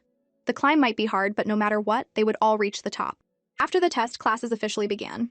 After morning classes, Alphalo and Mifala planned to go to the cafeteria for lunch. On the way, Shirley was sneakily following them. Ever since the test, it seemed Shirley had developed some feelings for Mifala. Just then, Shirley, her face red, approached and asked Mifala, "Do you want to have lunch together?" Mifala laughed awkwardly. "Sorry, I'm having lunch with my roommates." Shirley watched the two of them leave, a creepy smile on her face. "She just smiled at me." After getting their food, they ran into Emma, who was also in the cafeteria, and joined her. Emma enthusiastically introduced her roommates. "This is Crora, Ace, and Philolina." Alphalo greeted them politely. Just then, Ace suddenly said, "I know you. You're that famous powerless." Hearing this, Vidi's expression instantly darkened, and Mifala shot up angrily. "What did you say?" Ace quickly explained, "I didn't mean any offense. It's just what everyone says." Crora also tried to smooth things over. "I apologize. Ace can be a bit blunt." Alphalo waved her hand, saying it was fine. Just then, Emma took out a box and gave it to Alphalo. "These are some cookies I made in baking class. They're for you." She then took out a scroll. "I made this in class too. It might not be as good as the ones sold in stores, though." Alphalo held the items, looking at Emma with gratitude. Just then, a green tea manipulative comment floated through the air. "Sister Emma is so nice to Alphalo. I begged for those cookies for so long and didn't get any." And a scroll made by Sister Emma herself. Not like me, who gets told to make my own. Alphalo looked at her and laughed awkwardly. What's with that catty tone? But whatever. The fact that she had no magic wasn't a secret. Besides, this was from the heroine, the future great mage. It would be a waste not to take it. After lunch, the group chatted as they walked out. Just then, Alphalo accidentally bumped into someone, and the remaining soup in her tray splattered onto the person. She quickly apologized. The woman in front of her snapped her fingers, and the stain on her clothes vanished instantly. She then looked at Alphalo coldly. Name, class. Emma recognized the woman and whispered in Alphalo's ear, "Oh no, this is our magic teacher, Marias. She hates people with low magic." Alphalo's heart sank. I'm doomed. She cautiously gave her name and class. Marias repeated her name softly. The rumored powerless, useless princess? Alphalo mumbled. That's what the rumors say. Mephala was about to step forward angrily, but Blair stopped her. That's a teacher. If you offend her, your life in her class will be miserable. Hearing Alphalo's words, Marias said, At least you're self-aware. But Alphalo said seriously, I know I don't have any talent for magic, but I will work hard in martial arts. The two of them stared at each other for a moment, before Marias turned and left, leaving behind one last comment. I hope so. After the teacher left, Mephala complained, I can't believe a school like this has a teacher who judges people by their abilities. In class, she's always been strange to the students who don't do well. Her reaction to Alphalo was actually pretty good, at least there was no punishment. Alphalo laughed awkwardly. So I should be grateful? Just then, Marilia quietly said, There are many people like that. Mephala didn't hear her and asked her to repeat herself. Marilia just waved her hand, saying it was nothing. Speaking of which, Marilia, you're amazing. You're even better at martial arts than the nobles who have been training since they were kids. Mephala easily linked arms with her. Why don't you teach me too? Marilia replied calmly, I'm not as amazing as you say. It's just a way to survive. Back at the dorm, after getting ready for bed, Blair asked, I heard you guys spent the whole day climbing a mountain? At the mention of this, Mephala was instantly wide awake. She shot up in bed and started ranting. You have no idea how crazy that teacher is. He called us all useless and made us climb the back mountain. My legs are killing me. But you were still the first one to reach the top, Mephala said proudly. Of course, who do you think I am? Marilia suddenly asked, What class do you have tomorrow? It's not more mountain climbing, is it? The two of them paled. Probably not, right? After chatting for a bit, they said goodnight and went to sleep. Just then, the words of Teacher Billy, and the teacher she met at lunch, Marias, flashed through Alphalo's mind and her eyes snapped open. After making sure the other three were asleep, she took a necklace from under her pillow and tiptoed out of the dorm. In the darkness, Blair suddenly opened her eyes and quietly watched Alphalo leave. Alphalo went to a secluded area of the academy, took out the necklace, and remembered what Neil had said. For your safety, Your Highness, I have modified this necklace into a magic tool that will allow you to use magic freely. I have also arranged for a teacher to instruct you. In the middle of the night, Alphalo huddled in a corner, shivering. I hope that teacher comes tonight or I'm going to freeze to death. Just then, a voice came from nearby. Then you can stop waiting. That teacher has already frozen to death. A figure descended from the sky and suddenly appeared in front of Alphalo. Looking closely, she saw it was the same teacher she had met at lunch. Looking at the person in front of her, Alphalo asked awkwardly, The teacher who's supposed to instruct me? It's not you, is it? Marias crossed her arms. What, you're not satisfied? Alphalo quickly waved her hands. Of course not. I just didn't expect the person who was so cold to me at lunch to be my teacher at night. The words of her friend Ace flashed through her mind, and she shivered. Is she going to use this as an opportunity to punish me? In her mind, the teacher's image instantly transformed into a demon holding a long whip. Just then, Marias cut through her thoughts. What are you imagining? Are all of Lord Tammy Neal's people this strange? Alphalo scratched her head awkwardly. No, I just didn't expect the teacher Neal mentioned to be you. Marias, however, completely missed the point. Lord? Neal? Good heavens, I've never even dared to call him by his first name so intimately. Alphalo looked at Marias, who was practically radiating a dark aura, and couldn't help but ask, Are you okay, teacher? But Marias raised her magic staff and demanded menacingly, Tell me, what is your relationship with Lord Neal? Alphalo held up her hands in surrender. Calm down. Neal is just my butler. Marias repeated the word butler, and her mind conjured up a strange image. She couldn't help but cover her face shyly. Oh my, can I experience this for free? Alphalo cut her off, deadpan. Please don't imagine strange things. Neal is just a normal butler. Marias cleared her throat and said seriously, I know. Alphalo looked at her skeptically. Yeah, right. Finally, they got back on topic. You can call me Marias. Lord Neal sent me to teach you magic. I will be here every Monday, Thursday, and Sunday at 1 in the morning. Then her focus shifted again. You and Lord Neal really don't have that kind of relationship? Alphalo quickly waved her hands, insisting they didn't, while silently lamenting, Neal, why did you have to send your biggest fan to be my teacher? Finally, the lesson began. Alphalo closed her eyes and focused on the magic fluctuations around her. In the quiet surroundings, 4 different colored flames appeared. Just then, Marias's voice came from beside her. Find the brightest flame and tell me what color it is. Alphalo hesitated. Purple? Try to control that magic and make it appear in your hand. Alphalo concentrated and the necklace began to glow. A ball of purple flame suddenly appeared in her palm. Her eyes lit up as she looked at it. I did it. Marias nodded in approval. You have some talent. Alphalo smiled. It's all thanks to the necklace Neil gave me. Marias looked proud. Of course. Anything from Neil is bound to be good. The way she refers to him has changed. Alphalo wondered what their relationship was. How did you and Neil meet, Teacher Marias? Marias looked shy. That's a long story. Back when I was a new student at the academy. But before she could get 2 sentences out, Alphalo ruthlessly cut her off. If it's a long story, then please make it short. Marias pouted. It was during the academy trial. You'll have one of those in the future, too. She then recalled with a dreamy, shy expression. At that time, Lord Neil descended from the sky. Alphalo, not wanting to hear it, quickly interrupted her. Teacher, I've summoned the magic. What's next? By the time the lesson was over, Alphalo was exhausted and sitting on the ground. Finally, it's over. For someone with no foundation, her control over magic was actually pretty good. Alphalo flopped onto her back. This is great! Just then, Marias tossed a book next to her. These are some basic spells. Read it. With a flick of her magic, she vanished, leaving behind only her voice. 3 days from now, 1 in the morning, right here. In the morning, after being up for most of the night, Alphalo reluctantly got out of bed and staggered toward the bathroom. Mifala looked at her confused. Didn't we go to bed at the same time? Why is she so tired? Blair, who knew the truth but didn't say anything, just said, maybe she's just not used to the bed. As they were talking, Alphalo walked straight into the door. I think it's more than just not being used to the bed. During class, Mifala asked Alphalo with concern, Are you really okay? You look terrible this morning. Alphalo scratched her head awkwardly. I probably did look pretty bad. Teacher Marias is so strict. She didn't let me go back until 4 in the morning. Mifala yawned. Whatever, I'm tired too. Keep an eye out for me, I'm going to take a nap. Alphalo, however, secretly opened the magic book Marias had given her. All magic started with the basics. Advanced spells were just variations of basic ones. If she wanted to learn advanced magic, she had to start from the beginning. Alright, let's start here. In Marias's room, the communication crystal on her desk suddenly lit up and Neil's image appeared. You're suddenly contacting me with the communication crystal, Senior. Did you miss me? Neil sounded tired. Be serious. I'm here to ask about the princess's situation. You know I like you, yet you asked me to be the teacher for your precious princess. Aren't you afraid I'll get jealous? Neil sighed. You were a magic genius at the academy and the youngest grand mage. The fewer people who know about the princess learning magic, the better. How is she doing? Marias thought for a moment. She's not bad. She's learning faster than most people. She might even be a genius in the future.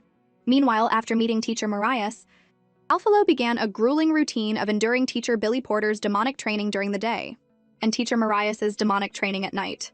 It was exhausting but fulfilling. One night, as Alphalo was practicing magic alone, she heard a faint sound from nearby. She quickly extinguished the flame and looked toward the source of the noise. To her surprise, Vidi stepped out from behind a pillar. He walked over to her. So, Your Highness can actually use magic? Alphalo laughed awkwardly.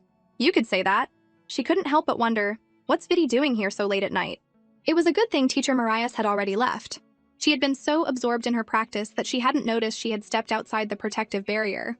Just then, Vidi noticed the necklace around her neck. If Your Highness is going to be practicing alone every night, then perhaps I could help you with your martial arts training as well? Alphalo looked at him in pleasant surprise. Really? Won't it be too much trouble for you? It is my honor to serve you, Your Highness. Besides, weren't you just complaining about your slow progress in martial arts? Alphalo remembered a time she had casually complained to Vidi. She had just been venting, but he had actually taken it to heart. Alphalo smiled. In that case, I'll be in your care, Teacher Vidi. From then on, Alphalo began to train with Vidi, and her martial arts skills improved significantly. Although the results were obvious, it was incredibly draining, reminding her of her past life when she had to study countless subjects. Seeing Alphalo's listless state, Blair asked with concern, Are you okay? Mifala looked annoyed. What could be wrong with her? We all agreed to be slackers, but she's secretly working hard behind our backs. Alphalo laughed awkwardly. It was an accident. That night, Alphalo and Vidi continued their martial arts training. Seeing her progress, Vidi said, Your Highness's martial arts foundation is solid now. We can move on to the next stage of training. He then summoned a ball of black flame in his palm. Since you can use magic, you can infuse it into your martial arts techniques. With that, he shot the flame out, leaving a black scorch mark on a tree. Alphalo watched in amazement. Wow, you can do that? Vidi looked at her. You can try it, Your Highness. Alphalo closed her eyes and concentrated, and the necklace began to glow. A purple magic circle appeared in front of her palm, and she shot it at the same tree, leaving a purple mark below the black one. She looked at her hand in delight. So you can use magic like this. This is amazing. Vidi, however, was staring at her necklace, lost in thought. He only snapped out of it when Alphalo called his name loudly. Your Highness, the necklace around your neck. Alphalo looked at it. This? It's a gift from Neil. Seeing Vidi's dazed expression, she thought to herself, did he figure something out? She remembered what Neil had told her. To prevent others from coveting it, you must never tell anyone about this necklace's function, Your Highness. Vidi picked up the necklace. This necklace looks very valuable. It would be better if you wore it underneath your clothes from now on. Seeing Vidi's handsome face up close, Alphalo clutched her chest and turned away shyly. I understand. Her heart was racing. Oh, what's wrong with me? The two of them then began to practice infusing magic into their martial arts. By the time they finished, Alphalo was exhausted and sitting on the ground. Finally, it's over. All this martial arts and magic is making my head spin. Vidi softly comforted her. Getting stronger is never easy. The ground is cold, you should get up. He then held out his hand and pulled her to her feet. Due to the momentum, Alphalo accidentally stumbled into his arms. At such a close distance, both of their hearts seemed to stop for a moment, then began to pound like a drum. Just then, Vidi's expression grew serious. A pattern of a magic circle had appeared in Alphalo's eyes. Was that a seal? The next day in class, Alphalo was staring at her book, her mind elsewhere. Vidi is smart. He must have noticed something that day to have said that. Just then, Mifala, who was looking at Alphalo's textbook, grinned mischievously. Oh my, whose name is that? Alphalo then realized she had unconsciously written Vidi's name. She quickly covered it up, her face flushing red. Don't get the wrong idea. I was just thinking about something. Mifala looked at her knowingly. Oh, thinking about someone, and writing that someone's name. Alphalo waved her hands frantically, but it was no use. She was caught. Alphalo had been searching the library for a while, but all the books were unrelated to seals. She lowered her head in disappointment. Why can't I find what I'm looking for? As she turned, she accidentally bumped into someone. As luck would have it, it was Vidi. Looking for books about seals, Your Highness? Alphalo lowered her eyes nervously. Oh no, he found out. Vidi sighed. You don't have to be nervous, Your Highness. I'll help you look. I wasn't sure at first, but your reaction just confirmed my suspicions. Shouldn't you be the last person who wants me to break it? After how I treated you? Vidi gently touched her cheek. Because I trust the person you are now. Alphalo was still thinking about that moment, when Mifala's voice snapped her out of it. What are you thinking about? I called you so many times. Do you want to come with us to the Academy's club recruitment fair? Seeing Alphalo's confused look, Marilia handed her a flyer. Looking at the strange slogans on it, Alphalo thought, what is this? Is anyone actually going to join these clubs? Blair explained, that's just one of the clubs. Marilia and I were passing by the Academy Plaza and there were a lot of clubs recruiting. We got handed a ton of flyers. Mifala excitedly threw her arm around Alphalo's shoulder. So let's go. With so many clubs, it's bound to be fun. But Alphalo looked troubled. I have plans later, so I can't go. Mifala looked at her with a mischievous, gossipy grin. A date? Alphalo deadpanned. Don't be ridiculous, it's not. She then hurried away. Anyway, you guys go ahead. I have something to do, so I'm leaving. Mifala watched her go, a thoughtful look on her face. Something's definitely up. The three of them then secretly followed Alphalo. Before long, Vidi came into view. Mifala instantly jumped up in excitement, completely forgetting they were supposed to be hiding. I knew it! My ship is real! When Vidi turned to look, there was no one there. The three of them held their breath, trembling in the bushes. It was close, we almost got caught! Over the next few days, Alphalo read many books about seals, but none of them were related to the one on her. Just then, Vidi walked over with a stack of books. Looking at the towering pile, Alphalo slumped over the table in defeat. There are still so many. Although she was fairly certain her mother's seal was a type from the church, ever since she started learning magic, she had sensed another, unknown restriction on top of it. A seal locked away power, making it impossible to sense, while a restriction allowed one to sense the power but not use it. Alphalo suddenly thought of the astrologer she had met. He looked just like Paglet, but their personalities were completely different. Paglet had said they knew each other. Maybe that could be a clue. As Alphalo was engrossed in a book, she heard a sound from behind her. She ran over to find that Vidi had accidentally triggered a switch, revealing a secret room. Looking at the dark passage, they decided to go down and investigate. Vidi rolled up his sleeve, touched a button on his shirt, and summoned his sword. Please stay behind me, Your Highness. Alphalo looked at the button on Vidi's shirt curiously. Is that a magic tool too? Magic tools were items modified by magic. They could be jewelry or weapons, and their effects varied greatly, from deadly weapons to powerful amplifiers. However, mages who could modify items were rare, making magic tools incredibly valuable. And the most valuable of all were storage-type magic tools.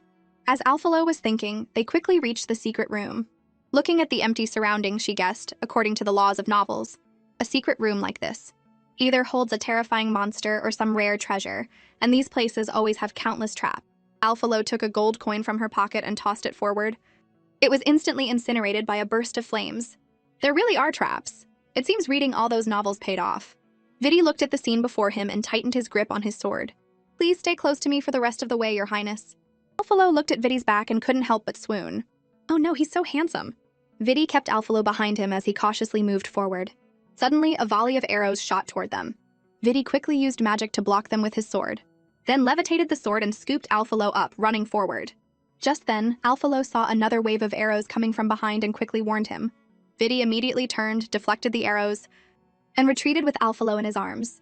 When everything was calm again, he put her down. Setting up traps like this means whatever is in here is not simple. She looked up at him. She never knew Vidi was so powerful. Was that black flame his magic?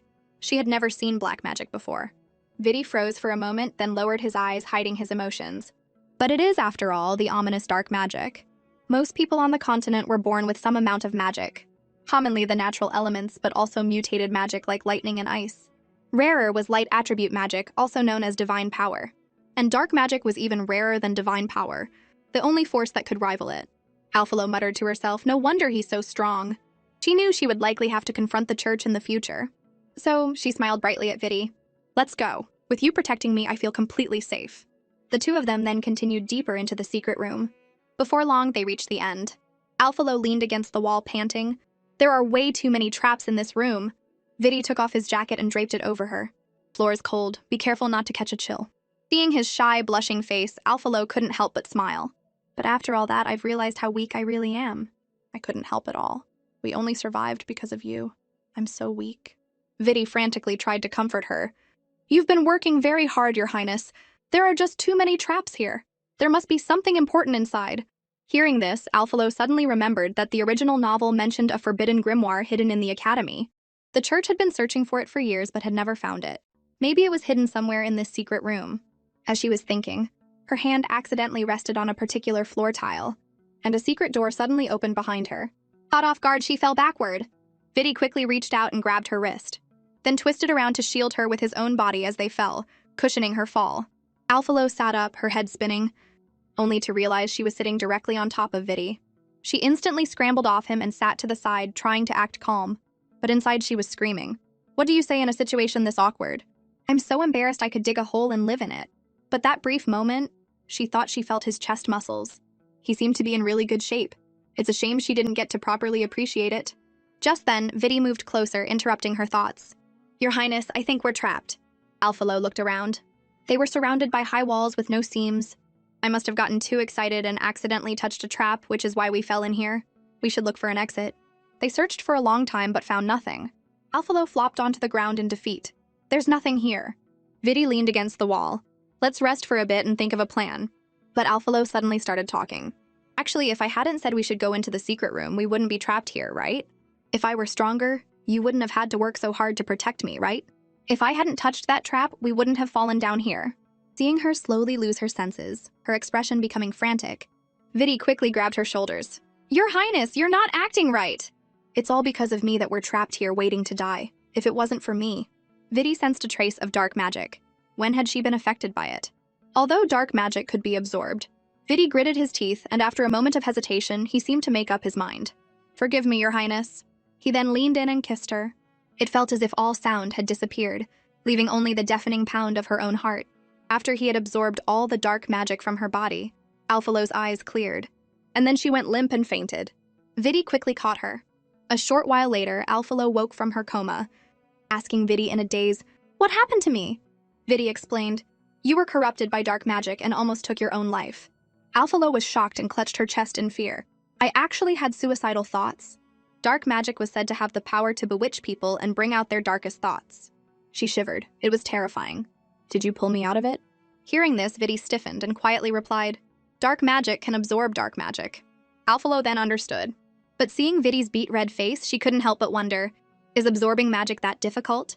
Why is his face so red? Vidi thought back to what had just happened and hesitantly asked, "Do you remember what happened before?" But Alphalo just looked at him blankly. "Before? Did something happen?" "Ah, I don't remember." A complicated emotion washed over Vidi. He didn't know whether to be relieved or disappointed. Alphalo suddenly shot up and started anxiously circling him. "Did I do something bad to you when I was corrupted? Did I hit you? Are you hurt?" Vidi gently took her hand to calm her down. "You're overthinking it, Your Highness. I'm fine. The dark magic here has dissipated. The exit should appear soon." As he spoke, a pedestal suddenly rose from the floor behind them. When everything was calm again, Alphalo cautiously opened her eyes and saw the newly appeared pedestal with a book on it. Vidi guessed that this was what the secret room was protecting. Could this be the forbidden grimoire? The legendary book said to contain all the magic on the continent. Whoever possesses it can rule the world. Vidi took the grimoire, flipped through it, and then excitedly grabbed Alphalo's hand.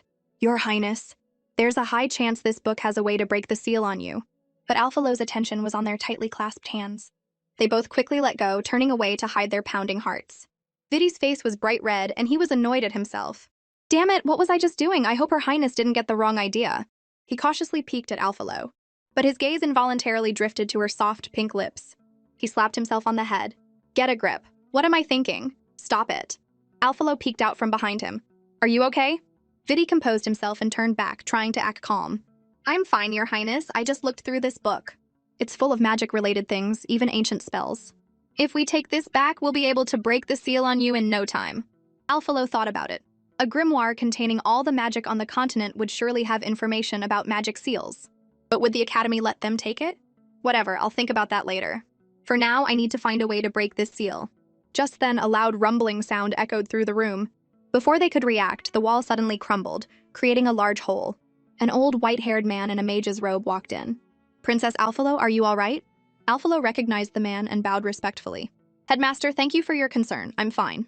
The headmaster smiled. "I'm glad to hear it." But while the headmaster was easygoing, the teachers were not. Billy Porter stormed over and scolded Alphalo. "You've gotten bold, haven't you? Daring to go into a place you know nothing about." Marias also grabbed Vidi by the ear and lectured him. "As the princess's personal guard, you went along with her foolishness." The headmaster quickly intervened. "As long as the children are safe." "Your Highness, please don't wander into secret rooms like this again." His tone then shifted. "This room is full of traps. Did you encounter anything strange? For example, a book that suddenly appeared?" Vidi gently tugged on Alphalo's sleeve and stepped forward. "We did not see anything of the sort." Alphalo then noticed that the book that had been in her hand was gone. Since everyone wanted it, it was better to keep it a secret. This room was empty. "We didn't see any strange books." "That's good, let's go now. And don't accidentally wander in here again." With that, he led everyone out. That night, after her lesson with Marias, the teacher once again sternly warned her, "From now on, do not enter places you don't know anything about." Alphalo quickly nodded in agreement. After Marias left, Vidi emerged from the side and hesitantly said he had something to tell her. He then set up a barrier around them that blocked both sight and sound.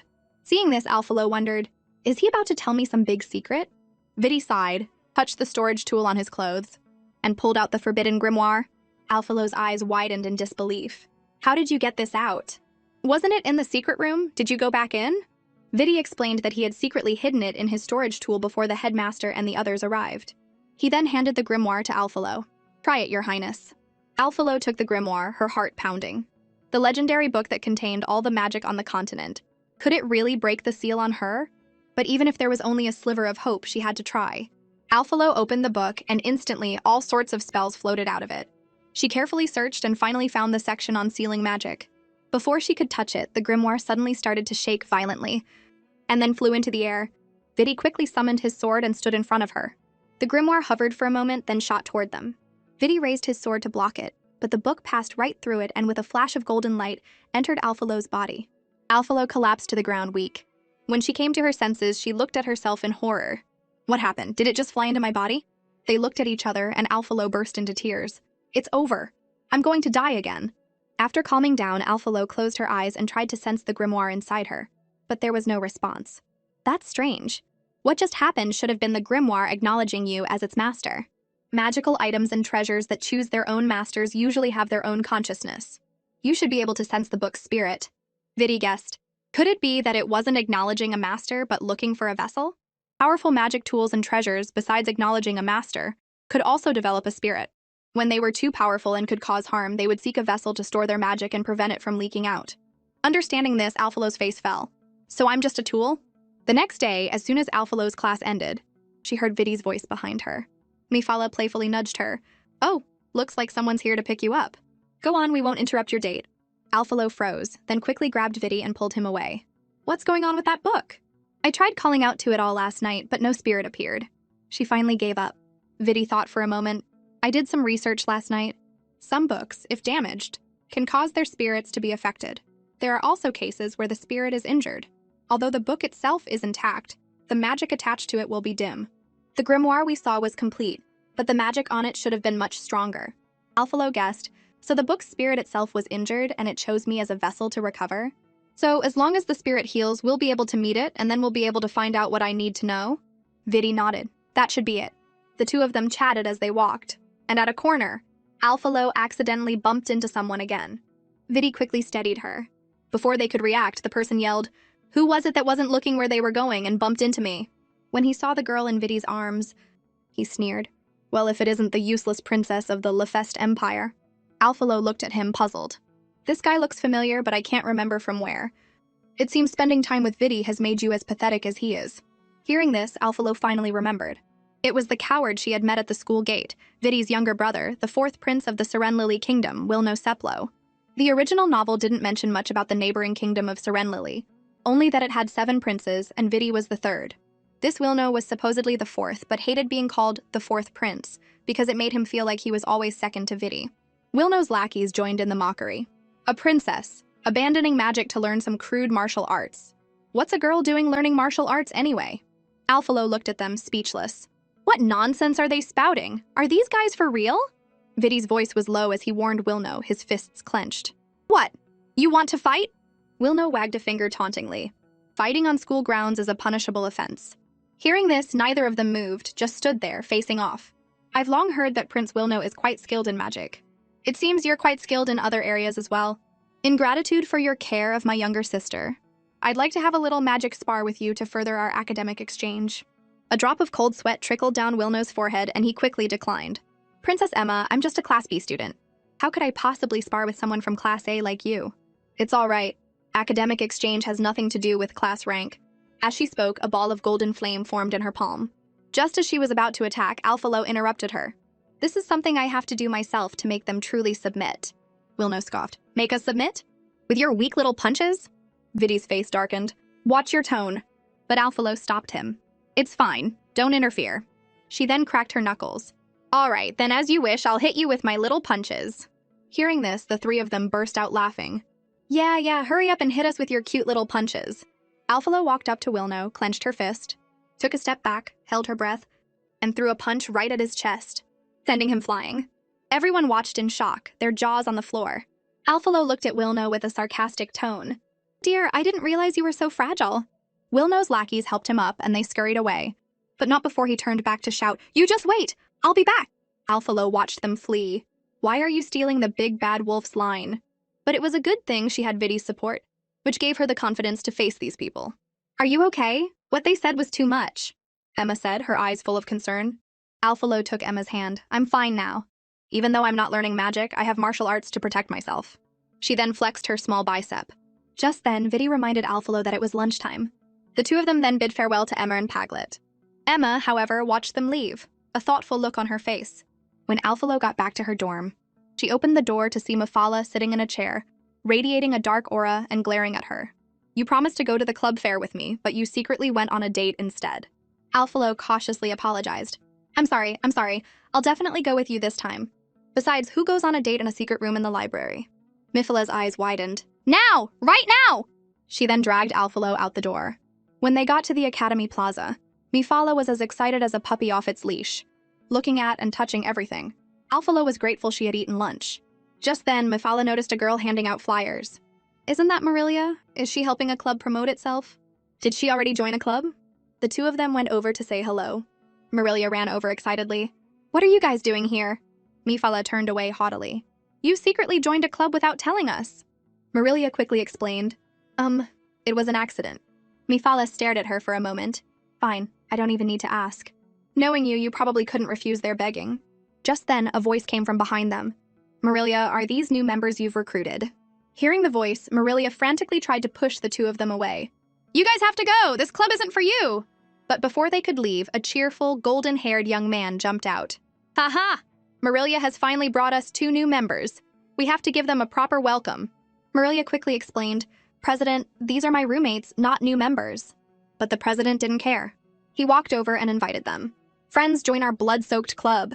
Although we're a club made up of commoners, we study swordsmanship and train ourselves so that one day we can surpass those royals and nobles." But Alphalo just laughed awkwardly. "Sorry, we are royals and nobles." Hearing this, the president was so dejected he squatted in a corner and started drawing circles on the ground. Marilia took the opportunity to lead the two of them away. "The club doesn't accept royals or nobles, which is why I said it's not for you. You should check out some other clubs." So the two of them went to look at other clubs. Just then, one of them caught Mifela's attention. Seeing the elegant and beautiful people in the club chatting with each other, Mifela declared excitedly, "I'm joining this ladies' club. It looks like it suits me perfectly." Before Alphalo could stop her, she had already blended in with the club. "I'm a member of this club now, Alphalo. You can go have fun by yourself." Alphalo looked at her speechless. I can't believe she just abandoned me like that. With Mifela gone, Alphalo had to wander around and look at other clubs by herself. Just then, a shabby, deserted club booth caught her eye. The sign read Special Magic Research Club. She curiously went over and asked, "What does special magic mean?" The club president, Alua, opened his sleepy eyes and groggily handed her a flyer. Special magic is all magic outside of the conventional types. Barriers, seals, beast taming, contracts, these unconventional types of magic are considered special magic, and they're what we study. Looking at the flyer, Alphalo thought, "This flyer is so ugly. Is anyone actually going to join?" Sealing magic was also a type of special magic. Maybe this club would have some clues about the seal on her. She might as well check it out. She could always quit if she didn't like it. So Alphalo asked, "What do I need to do to join the club?" Hearing this, Alua shot to his feet. "Join which club?" "Our club?" Alphalo was startled by his reaction and timidly asked, Can I not join?" But to her surprise, Alua got so excited he coughed up a mouthful of blood. Alphalo stared at him in horror. "Are you okay?" Alua explained, "I do this whenever I get excited. It's fine. It's normal."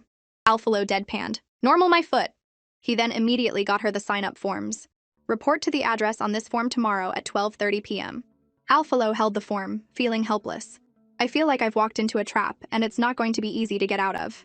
The next day, Alphalo went to the address on the form. Looking at the dilapidated and deserted surroundings, she was speechless.